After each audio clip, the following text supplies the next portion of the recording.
Jumping back into the action now on the Chip Shot Football Podcast, we go from talking about the Dallas Cowboys and them coming off a win, but still suffering more losses than they got positives from that win. We're going to talk and transition now to the New York Jets. They're coming off of a loss, but still, it hasn't really looked exactly how we would have thought it would so far for the New York Jets, right? When Aaron Rodgers comes in, obviously we're thinking massive improvement, significant control and command of this offense where we haven't seen anything like it from the New York Jets over the last few years. And, week one went as it did. You're in San Francisco against a Super Bowl reaching team in the 49ers consistently over the last few years. The offense kind of died off after a drive or two, and, we attributed that to maybe some rust getting accommodated to everybody, right? No Mike Williams, really. It was Aaron Rodgers' first game, really, with the New York Jets in the regular season, so that one we kind of just swiped away. Week two, it looked a little bit better. You got the win this time, but still, there were things to improve. And then week three, against the New England Patriots, it looked like they had figured everything out, right? It looked like they had figured out some sort of formula to generate these kind of performances, right? From their offense, their running game with Breece Hall, also Garrett Wilson looked pretty solid. That's where or at least that's where I thought we were going to be going throughout the rest of these weeks with the New York Jets. Anthony Manzano, in your honest opinion, what is the earliest you think a player should come back from an ACL injury like Jalen Phillips had last year? Because I felt he came back way too soon. And also, they might be getting Davante Adams, apparently. On Davante Adams, they certainly need him. I don't know if he's going to help out that quarterback situation. I know Tua's probably going to come back, but, they still have Odell Beckham to come back too. So I don't know how they'd all make that work and what they'd be willing to give up. A second-round pick for them. Maybe. I mean, no one's going to say no to Davante, but I don't think he'd go there. Or I don't think they'd offer the Raiders a better package than some of these other teams. And in terms of an ACL, yeah, Jalen Phillips definitely came back a lot earlier. I would agree with you than I thought. And I honestly thought that he probably was going to come back and miss maybe the first 4 weeks, if I'm being honest, because I think he got hurt around like Christmas or something like that, right? Or like November. So to come back before the season even started does seem a little bit rushed, but I would definitely have said at least a year or like 10 months or something like that to come back as quickly as he did. He ruptured his Achilles, so I guess that's the difference, but even still, way too early, I would agree with you. And that just felt like a devastating blow, as if they needed anything else to kind of go wrong, right? No, the Jets might get Davante Adams. Yes, all right, I got you. Yeah, the Jets will definitely get him. I think that one's way too obvious to not happen, right? Rodgers has mentioned it. Davante keeps getting asked about it. And of course, the Jets need him the most right now because they're the most win-now team.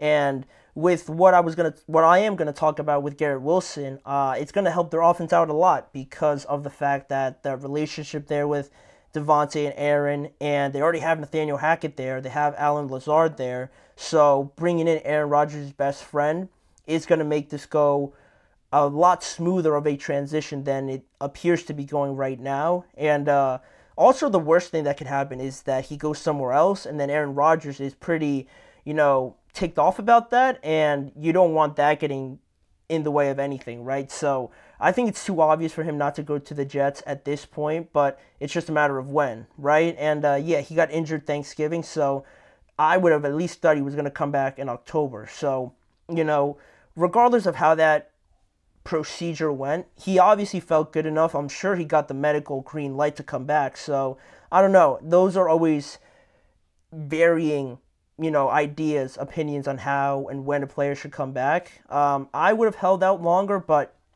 the Dolphins definitely needed him to come back. So now, sticking to the Jets, off of your question about Davante and the Jets also, Garrett Wilson had some interesting things to say about this offense, right? Because we've looked at it so far, and this loss to the Denver Broncos did not look good at all. There was no run game. Aaron Rodgers missed some throws. The weather was bad, but that's really no excuse because they had extra time to prepare, not only for any quarterback, for a rookie quarterback. And I know they missed some field goals here or there and things like that, but it's a game you have to win. It's a game you have to win.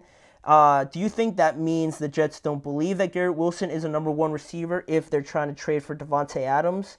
I don't think it necessarily means that they're giving up on him or anything like that, or that they don't believe he's a number one. But what separates the Jets from all these other teams is that they have a 40 to 41-year-old quarterback, right? He's not going to be able to play for probably the next 3 to 4 years, if maybe the next year. So they need to get the best out of things right now. And it was unfortunate that he got hurt last year, where they could have ironed out a lot of these injuries. But they're feeling the pressure now, right? They're 2-2, and the pressure that everybody has on them right now, it's either divisional round, conference championship, or a lot of people are going to get fired, right? So that urgency, that pressure to make this work is why I think more so they want to get Davante Adams in here to make this as much of a juggernaut team as they can, to try everything they can at least. And if they fail, they've tried everything, right? It's not like they missed out on Davante Adams, right? They went out, they got him, and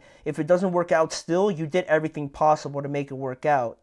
And then that way, if you get fired, it's not for a lack of trying, right? So that's really what separates the Jets from maybe the Saints or the Steelers or even, the Commanders, right? They're all sort of building a team, whereas the Jets have this year and maybe next year to get something out of this team before they kind of, blow it all up. So it alludes to the fact also that, Patrick, now, what do you think about the Bengals kicker, Johnny? That's a good one. That's funny. That's a funny one. Back to Garrett Wilson. That's where I was going. He was on the Bart and Hahn radio show this week to voice his concerns about this Jets offense, and he had a lot to say, so we're going to go through it and just bear with me because there are some things that I picked out from here that I thought were very loud apart from everything that he said. He said, "I don't think we do a lot of different stuff, to be honest. I watch football on Sundays and I see a lot of teams mix it up and stuff like that. I don't think we do that. I think we know our identity. It's just about going out and executing it or figuring out if it's going to work.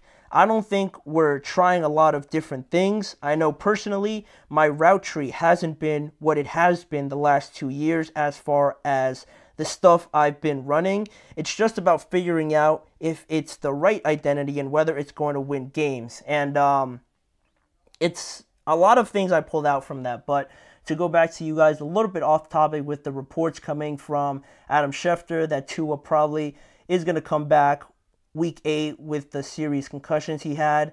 Do you think it would be safe for the Dolphins maybe to keep them off the field till week 11 or 12? I would probably opt for that option. For him to come back week 8, I know he's not feeling any symptoms or anything like that, but it's it's happened a couple times now, and I know it's his decision and everything like that, and in a way, the Dolphins, don't have a right to be like, we don't want you to come back, right? He's under contract and they're paying him a ton of money. If he's good to go and he wants to play and, there's no issues medically, it's a weird situation where you almost have to put him back out there. But also you have to gauge the context of how your season's going, right? If they don't win another game by week 8, week 9, and there's 1-8 or something like that, 1-7, then there's almost no point of bringing Tua back, right? Because of the medical history and the record, you're not going to come back and make the playoffs by being 2-6 or 1-7 or something like that. So that's also going to be an important factor. But keeping him off the field till week 11 or 12, that's going to depend a lot if they're able to win a couple of these games with Tyler Huntley or anybody else that they want to throw back there. So that's still, to be determined right now as of Tua and when he should come back. If they're competing and they have a chance, then you have to think about the idea of how quickly do you bring him back to get better and not just be teetering right now on whether or not you're performing well, and how close your quarterback can come back as well. So that's kind of where I stand on that. And, Garrett, some of the important things he said out of this entire statement was the fact that the part where he says it's just about going out and executing it or figuring out if it's going to work. And that, to me, all it's saying is that he has serious doubts about what they're doing is actually efficient, is actually benefiting them as a whole. It's one thing to say that it's just taken a while for us to get acclimated. It's a whole other thing to say that maybe he's doubtful that they're even doing the right thing, right? That's what I took from that. And also the part where he says, my route tree hasn't been what it has been over the last 2 years. And if you really think about that, Nathaniel Hackett was there last year, so it's not really solely on him, but the idea that the route tree and his production might be different or even worse than it has been the last 2 years is insane, because he's had Zach Wilson, and I don't know if he's had Zach for 2 years or maybe just 1 year, but regardless of the fact, he has Aaron Rodgers now. And for these injuries to be popping up right now when your quarterback is 10 times better than the situations you've had before is a problem, right? You can't have Garrett decrease in a role when you got that much better with your quarterback and Aaron Rodgers, right? I'm not going to sit here and freak out about the situation like it's done, like they're not going to get this together. This is essentially the first time they've played in the regular season together, so we can cut them a bit of slack there, but he's on pace right now to have 764 yards, which is a big decrease for a level of wide receiver that he is, coming off of his first 2 years. So that's a bit concerning. He only has 1 touchdown so far in the year. And it's just about, really, for me, getting on the right page with Aaron Rodgers. They're only basically 4 games into it. For as much as the offseason can benefit a wide receiver and a quarterback, being in these moments in regular seasons is going to be a lot different. It just is. And for Garrett and Rodgers through 4 games to look all right, kind of disappointing, they can only go up from here. I expect them to get better from this point on, and Garrett's too good of a wide receiver for him to be questioning this offense. Yeah, it might be a little bit old school with, how he mentions that they don't mix things up or use motion, basically. And, that's just how Aaron Rodgers operates. So they're not going to change the offense and tell Rodgers to run a different offense because he's only going to be here a limited amount of time. So that's out the window. I think it's just a matter of time and Garrett getting accustomed to it, and it's going to work out, at least from this aspect. And the other issues with this team is, offensive line. Sometimes their running game didn't look good in the game against the Broncos, so they have a lot of other things also to figure out. They're at a critical point now, too, where they're playing the Vikings and then they play the Bills, I believe. So if things don't go right, the sky's going to be falling in New York, because this team could be 2-4, or if they win one of these next 2 games, it still will be where we're at right now. So Garrett, interesting comments made from him. It's definitely going to be a situation to monitor going forward, because this is the catalyst for everything they do on offense, right? Garrett and Rodgers is going to be huge in any sort of success they want to have. So how they get over these problems is going to be certainly something to watch as we go on. But speaking about moving on, we have 2 more topics to get to. We're going to preview another game that I think is fascinating between the Ravens and the Cincinnati Bengals after this next break. And also, to close out the show, we're going to be giving you guys my game picks for Week 5. Only part 1, only the first 6 games, and then we're going to finish it off tomorrow with the other half. So a lot more to get to still.